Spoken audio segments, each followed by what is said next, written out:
Suho, kakalabanin na nga ba si Thomas Andre sa kanilang paghaharap? S-rank gate sisimulan na nilang pasukin para maiwasan ang dungeon break. Descendant ng Frost Monarch magpapakita na kung saan may relasyon nito kay Mami Cha. Kaya naman simulan na natin ang chapter 63 up to chapter 65. At kung bago ka lamang sa aking channel ay mag-follow and subscribe ka na upang maging updated ka sa ating solo leveling manhwa review. Maraming salamat, let's go! Narito ngayon si Thomas sa kanyang bahay kung saan nasabi ni Laura na mukhang may nakalimutan si Thomas dahil sinabi nito na pagkatapos niyang pumunta sa Asura Guild ay pupunta naman ito sa Korea para kay Suho. Sagot naman ni Thomas na hindi pa hinog ang bida dahil nang ipakita nila ang kayang gawin ng Scavenger Guild sa pamamagitan ng pagsira sa Asura Guild ay naibalik na nila ang kanilang imahe sa publiko at kahit naging S-rank hunter naman si Suho ay wala silang mapapala kung pupunta sila ngayon sa Korea. Tanong ni Laura na diba gusto mong ipagiganti si Randolph, pero sagot ni Thomas na gusto lamang niyang maglabas ng init ng katawan dahil mas mainam kung bibigyan nila ng kamatayan si Suho na sobrang ganda kung saan ito ang pinakamainam na ialay nila kay Randolph. Kung ganun daw pala, ito na ang tamang oras para sa bagay na yun dahil nagpakita na sa Korea ang unang S-rank gate sa mundo kung saan humihingi ng tulong ang Korea sa bawat bansa. Napangiti si Thomas dahil hinog na ang prutas na kanyang aanihin at sinabi kay Laura na kontakin nito ang Korea dahil ang kanilang guild daw ay magbibigay ng tulong at nangako kay Randolph na pagbabayarin niya ng mas mahal ang pumatay sa kanya. Sumunod ay pinakita naman si Mr. Choi kung saan binigay na sa kanya ni Suho ang shadow item na para sa kanya kung saan kaya nitong patasin ang fire damage ng 50% at may pangalan nito bilang torch. Sa isip ni Mr. Choi na kung papatay siya ng mga halimaw habang gamit ang item na binigay sa kanya ni Suho ay mas lalakas pa siya lalo at tanong nito na sa pagbibigay ng bida ng item sa iba ay hindi ba nito masyado pinapagod ang kanyang sarili, pero sagot ni Suho na okay lamang siya kahit kitang kita na sobra na ang kanyang pagkapagod dahil natapos niya nang bigyan ng item ang lahat ng kanyang mga kasama. Sa isip ni Vero na mapapagod talaga ang bida sa kanyang mga ginawa dahil walang tigil itong pumapatay ng mga halimaw para makagawa lamang ng heroic na item at sa mga natitira naman niyang oras ay tinatapos niya ang kanyang pagsasanay kay Amot. Ginagawa daw ni Suho ang lahat ng kanyang makakaya para matupad lamang ang kanyang pangako kung kaya't gagawin daw ni Mr. Choi ang lahat ng kanyang makakaya upang hindi masayang ang pagod ng bida. Ngayon ay kailangan na lamang ni Suho na ibigay ang gauntlet na ito kay Chairman Wu at sagot ni Mr. Choi na sasamahan niya na si Suho sa Hunter Association dahil nagkataon na may business siyang gagawin dito dahil dumating na sa kanilang bansa si Thomas Andre. Naglalakad na ang dalawa patungo sa office ni Mr. Wu at nakita nila na maraming tao ang nasa harapan ng pinto kung kaya't wika ni Mr. Choi na maaaring mga member ito ng Scavenger Guild at maghintay muna daw ang bida sa labas. Sa isip ni Suho na ito ang guild na binalak agawin ng reward na makukuha sa Pyramid Dungeon at binabalak daw ba ng mga ito na sumali sa raid na gagawin sa S-rank gate at sa pagpasok ni Mr. Choi ay bumungad sa kanya sila Laura at Thomas. Pinakilala ni Mr. Wu si Mr. Choi na siyang leader sa mangyayaring raid habang sa isip ni Mr. Choi na ito pala ang number 1 hunter ng Amerika dahil nag-uumapaw daw ito sa lakas habang sagot ni Thomas na masaya niyang makilala si Mr. Choi pero mukhang hindi naman daw siguro niya kailangan pang magpakilala. Sinabi ni Laura na ito ang mga kondisyon ng Scavenger Guild upang tumulong sa mangyayaring raid at ang una, hindi tatanggap ng ibang tulong ang Korea sa ibang bansa maliban sa kanila at ang pangalawa naman ay mapupunta sa kanila ang 80% ng reward na kanilang makukuha. Isang kalabisan daw ang kondisyon na gustong mangyari nila Thomas pero sagot ni Thomas na ito ang perpektong makatwirang alok para sa kanila dahil ang katotohanan na humihingi ng tulong ang Korea ay patunay lamang na hindi nila kayang i-clear ang gate gamit ng kanilang lakas. Kung i-consider daw nila ang mangyayaring pinsala kung sakaling magkaroon ng dungeon break ay maliit pa nga ang kanilang hinihingi at bulong ni Mr. Choi na hindi na parito sila Thomas upang makipagnegosasyon kundi sila ay bantaan. Wiga ni Mr. Wu na humingi sila ng suporta sa ibang bansa dahil hindi nila masukat ang threat level ng gate at alam din naman daw siguro nila Thomas na may dalawang S-rank hunter ang sumibol sa kanilang bansa. Hindi raw nila matatanggap ang tulong nila Thomas dahil sa kondisyon na kanilang gusto at manghihingi na lamang sila ng suporta sa ibang bansa. Pero tanong ni Thomas na alam daw ba nila Mr. Wu ang insidente sa field type dungeon sa Egypt dahil sa kasamaang palad ay nawala sa kanila si Randolph, isang A-rank hunter at ilang member ng kanilang guild. Maliban daw sa kanilang guild ay naroon din ang Asura Guild at isang grupo ng Korean hunters at dahil nagkaroon ng chismis tungkol sa mas mahina ang Scavenger Guild kung ikukumpara sa Asura Guild ay tumungo siya sa Asura Asura Guild upang ibalik ang kanilang karangalan at napag-alaman niya rin mula sa member ng Asura Guild ang pangalan ng Korean Hunter at tanong niya kay Laura kung ano ang pangalan ng hunter na ito at sagot ni Laura na Song Suho ang ngalan na sobrang kinagulat ng dalawa. Mukha daw may kinalaman si Suho sa pagkamatay ni Randolph at kung tatanggi raw sila Mr. Wu sa kanilang alok, ang buhay ng bida ang magiging kapalit kung kaya't muli niyang tanong kung tatanggi pa rin daw ba sila Mr. Wu. Maaari daw kaya napigilan siya ni Mr. Choi sa kanyang nais gawin pero kahit ganun pa man ay nanatiling kalmado si Mr. Choi sapagkat hindi nila pwedeng maging kalaban si Thomas dahil sa problema nila sa Apostol of Itarim, ganun na din sa S-Rank Gate dahil magiging pabigat lamang sila sa ating bida. Subalit biglang nagsalita si Suho na ang pakikinig ng tahimik ay nakakagalit dahil akala niya ay tulong ang dumating pero isa lamang palang mga bandido at kahit pinipigilan siya ng mga hunter mula sa Scavenger Guild ay hindi siya mapigilan dahil lumabas daw si Thomas habang sinasabi pa niya ito ng maayos. Humingi ng sorry ang bida sa biglaang pagpasok at kung magdadahilan daw ng problema ang kanyang gagawin ay pagalitan na lamang siya mamaya pero tanong nila Mr. Choi kung ano ang binabalak ni Suho at sa pagwaling ni Suho sa mga nakakapit sa kanya ay kanyang sinabi na si Thomas daw pala ang national level hunter mula sa Amerika. Sa loob daw ng gate kung sino ang unang makakuha ng reward ay pagmamayari niya na ito at kung sa palagay daw ni Thomas na mas malakas ang kanyang guild kaysa sa Korea ay sigurado na madali lamang para sa kanila na kuhanin ng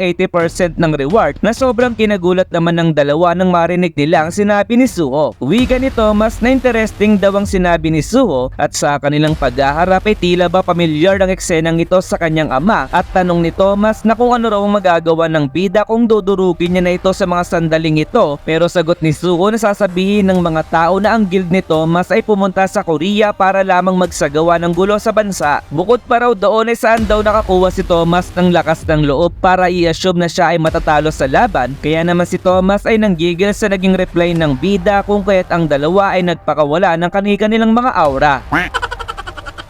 Sumunod ay pinakita na lamang si Mr. Wu ay nasa harapan upang pag-usapan ng plano sa gagawing raid dahil problema nila kung saan nakapwesto ang gate sapagkat kahit makapasok ang kanilang eroplano sa loob ay wala silang paraan upang makalabas dahil hindi gumagana ang mga machinery sa loob ng dungeon. Subalit habang tumatagal ay unti-unting bumababa ang gate at sa paglapit ng dungeon break ay makikita na ang gate sa ibabaw ng lupa kung kaya't sa madaling salita ang kanilang gagawin ay gagamit sila ng eroplano sa pagpasok at pagkatapos nilang matalo ang boss sa loob ng isang araw ay nasa baba na ang gate kung saan madali na lamang silang makakalabas. Nasabi nila na mahirap palang pasukin ang gate na ito at posible daw kaya nilang maklear ang gate sa loob ng isang araw pero sagot ni Thomas na ang kanyang guild ay hihiwalay ng pagpasok mula sa Korean Hunters. Sagot ni Mr. Wu na kailangan nilang magtulungan dahil delikado ang gate na ito ngunit sagot ni Thomas na ang Korea ang nagsuggest na magkaroon ng paligsahan sa padamihan ng makukuhang resources.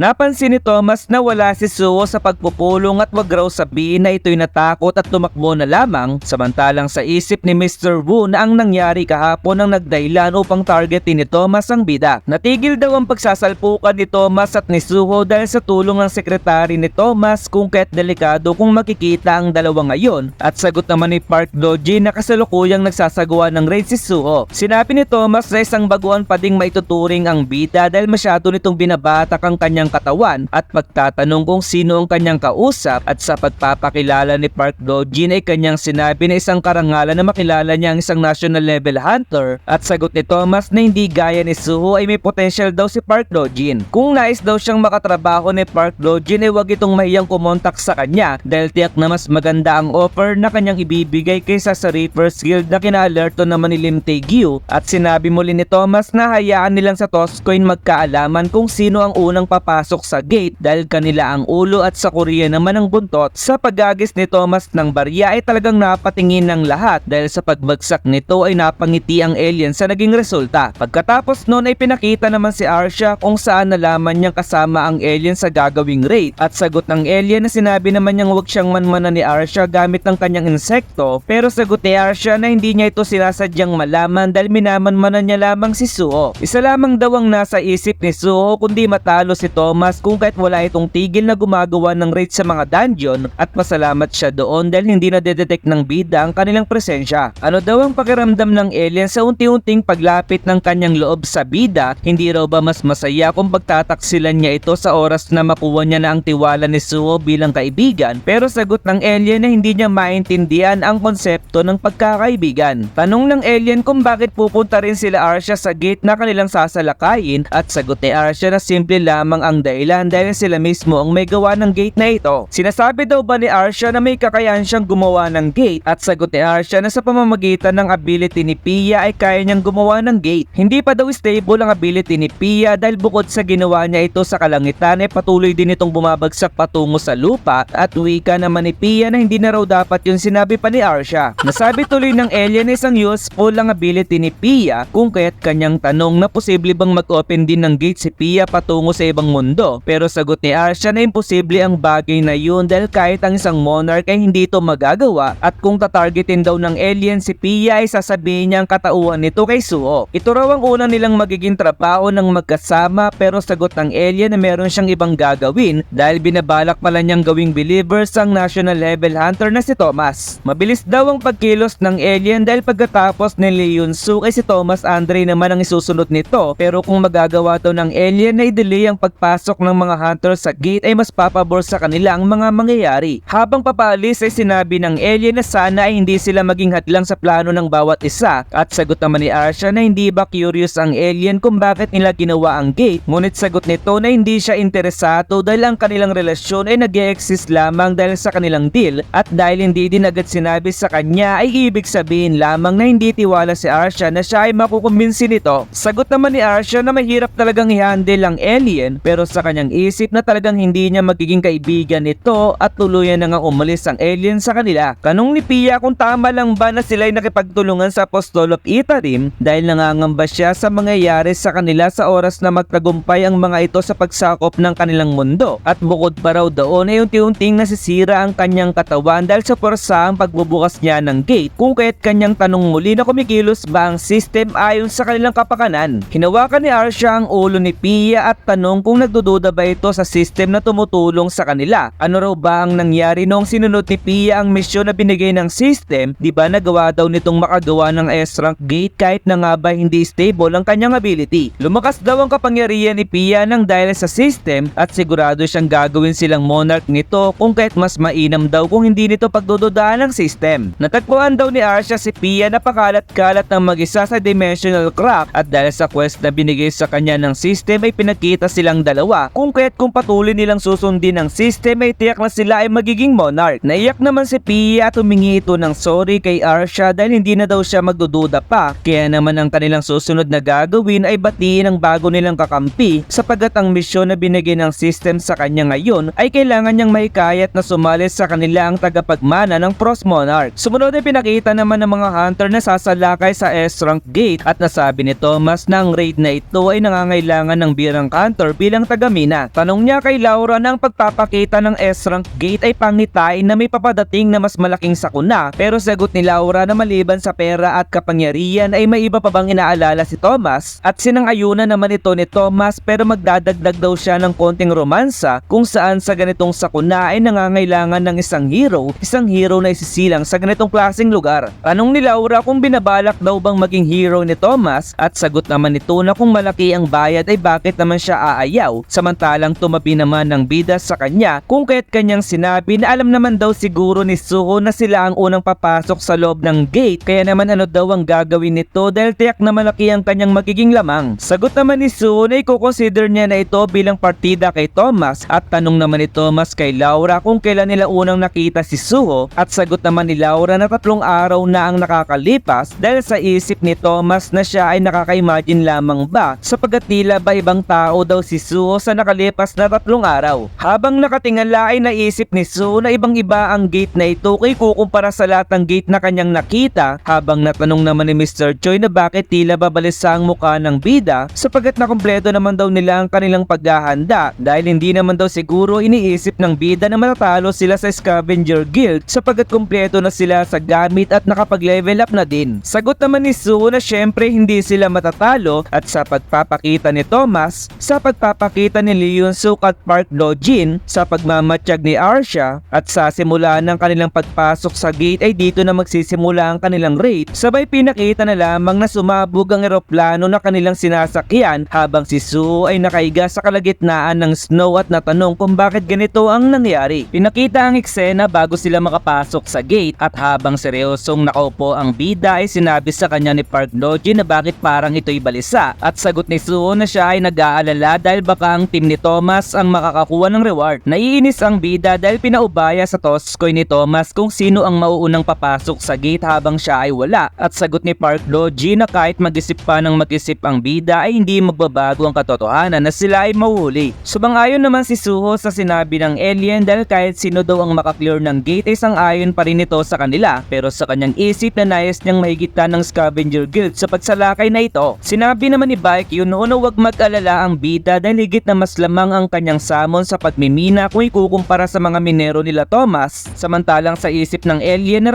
ramdam niya na mas tumaas na ang mana ni Suho kay kukumpara sa nakaraang linggo pero hindi lamang daw ang bida kundi ang bawat member ng Korean team ay tumaas na din ng mana at ito daw kaya ang resulta ng shadow item ni Suho. Wiga ni Suho na hindi pa niya nabibigyan ng item si Park Do-jin kung kaya't tanggapin daw nito ang item na kagagawa niya lamang kahapon bilang pasasalamat sa pagpapalampas nito sa nangyari sa Jisan Prison. Sagot ni Park Do-jin na sa pagkakaalam niya nagawa ito sa ability ni Suho kung kaya't hindi raw kaya na may kakayaan nito na malaman ang privacy ng iba pero sagot ng bida na walang kakayaan ng item na makita ang kung ano ang ginagawa ng sumusuot sa kanya at kung hindi naman daw komportable si Park Do-jin ay pwede naman niya itong hindi tanggapin. Naalala ng alien ang sinabi ni Arsha tungkol sa pagkakaibigan at kung ganun daw pala ay malugod niyang tatanggapin ang item ni Suho habang nasabi naman ni Mr. Choi na maganda na ang lahat dahil papasok na sila sa loob ng gate. Sa pagpasok nila sa loob ay bumungad sa kanila ang malaking lugar na napupuno ng yelo na para bang ikay nasa lugar ng Antarctica at kanilang nasabi na magagawa kaya nila itong maklear sa loob ng isang araw dahil sa laki ng lugar. Nagsimula nang tumigil ang makina ng eroplano at gaya ng kanilang inaasahan na hindi gumagana ang machinery sa loob ng dungeon kung kaya't dahil hindi na sila makakalipat ng matagal ay maganda na raw ang lahat para gamitin ang safety capsule. Ang pinakapangunahing nilang layunin sa raid na ito ay maklear ang dungeon pero ang pagbubuo nila ng grupong ito ay magiging pundasyon sa darating na tigmaan sa inaharap kung kaya't magtulungan daw sila para sila ay magtagumpay na sinangayunan naman ng lahat. Sa isip ng alien na ang grupo na ito ay ginawa para magtulong-tulong pero humingi siya ng tawad sa kanyang isip dahil hindi magiging madali ang mangyayari para sa lahat at dito ay ginamit niya ang kanyang power upang kontrolin si Lee Yoon-suk para gamitin ito ang kanyang kapangyarihan na nagdahilan ng pagsabog ng kanilang sasakyan. Report ng isang hunter na sumabog ang sinasakyan ng Korean team habang nasabi naman ni Thomas na masyadong bongga at maliwanag ang ginawang entry nila Mr. Choi at tanong muli ng isa na hindi ba ito bibigyan ng pansin ni Thomas pero sagot ni Thomas na gusto ba ng kanyang kasama na sila ay magluksa sa nangyari sa team ni Suho. Tandaan daw ng lalaki na ang Korean team ay binubuo ng mga S-rank hunter kung kaya't hindi sila mamamatay sa ganong klaseng pagsabog lamang at tumigil na daw ito sa pagdadalawang isip dahil magsisimula na sila sa kanilang gagawin. Pinakita muli ang bida at natanong kung bakit biglang nagkaroon ng pagsabog at nagkaiwa-iwalay daw sila dahil sa impact pero safe naman daw ang lahat ayon sa kondisyon ng shadow item na kanilang suot. Gagamitin niya ang kanyang shadow soldier upang hanapin ang kanyang mga kasama pero dahil nauli sila sa pagpasok sa gate ay kailangan niya ng kumilos dahil tiyak naman daw na pagtitipon-tiponin ni Mr. Choi ang lahat para simulan agad ang pagsalakay. Karamihan daw sa mga hunters sa grupong ito ay binubuo ng mga veterano kung kaya tiyak na hindi na kailangan pa ang kanyang tulong kaya naman nakapag-decide si Suho na gumalaw ng mag-isa at nagmadali sa lugar na may hugis buwan dahil siguradong naroon daw ang boss ng dungeon. Subalit biglang sumabog ang lupa na kanyang tinatakbuhan at dito ay nagpakita ang mga bagong halimaw na nagtatago pala sa lupa habang si Suho ay natuwa sa gamit ng skill ni Grit dahil ito ang una nilang kalaban sa isang S-rank dungeon at sa pagtama ng kanyang kamao sa halimaw ay nasabi nitong dito na magsisimula ang tunay na pagsalakay. Pinakita naman ang lugar sa loob ng batong hugis buwan at nagdadasal ang isang bata sa kanyang lolo dahil paano daw sila mabubuhay simula ngayon. Alam niya raw na malapit nang umalis si Chacha sa kanilang village at sa oras na mangyari ito bilang siya ang pinakamatanda sa village ay siya na ang mamumuno sa lahat. Kaya naman tanong ng batang Ice Elf na magagawa kaya niyang pamunuan ng kanilang lugar at pinakita ang nakaraan kung saan tanging mga batang Ice Elves na lamang ang natitira dahil umalis ang lahat ng matatanda at isang mensahero sa kalangitan ang nagpakita kung saan nakasakay ito sa itim na dragon. Ito daw ang una nilang pagkikita kay Chacha at sa ilalim daw ng pangangalan pangangalaga nito, silang mga Ice Elves ay nalagpasan ng delikadong sitwasyon sa Snowfield kung kaya't ang lahat sa village ay nakapag-decide na ipalo si Chacha. Subalit sa tuwing binabanggit daw ni Chacha ang tungkol sa kanyang mundo ay hindi mawala sa kanya ang hindi mag-isip na balang araw ay aalis si Chacha sa kanilang lugar. Kung sakali daw na aalis na si Chacha ay siya na ang magiging pinakamatanda sa village at magiging responsable sa lahat ng mangyayari. Bigla siyang nakarinig ng isang pag-iyaw at sa kanyang pagtingin na isang ice giant ang biglang umatake sa kanya, kaya naman kanyang tanong na bakit nandito ang halimaw sapagat hindi naman ito naninirahan dito. Kaya naman bigla siyang naging alerto sabay iniwasan ng pag-atake ng halimaw at nang ito ay kanya nang binabalak patayin ay bigla din itong pinatay ng shadow ni Suho na gawa din sa Ice Mountain Giant. Tanong ng bata kung bakit inatake ng halimaw ang kanyang kauri pero biglang nagsalita ang bida na hindi niya inaasahan na makakatakas ang isang halimaw at mukha raw mautak ito na halimaw na handang iwanan ng kanyang grupo kung kaya't kailangan nilang mas maging maingat daw sa kanilang gagawin. Biglang umatake ang bata patungo kay Suho dahil ang bida raw ang salarin kung bakit biglang umalis ang mga halimaw sa kanilang tirahan, kaya naman para daw sa balanse ng Snowfield ay kailangan niyang tapusin ito pero sa kanyang pagsipa ay nagawa ng bida na ito'y mapigilan at pagtatanong na isa rin daw bang halimaw ang bata.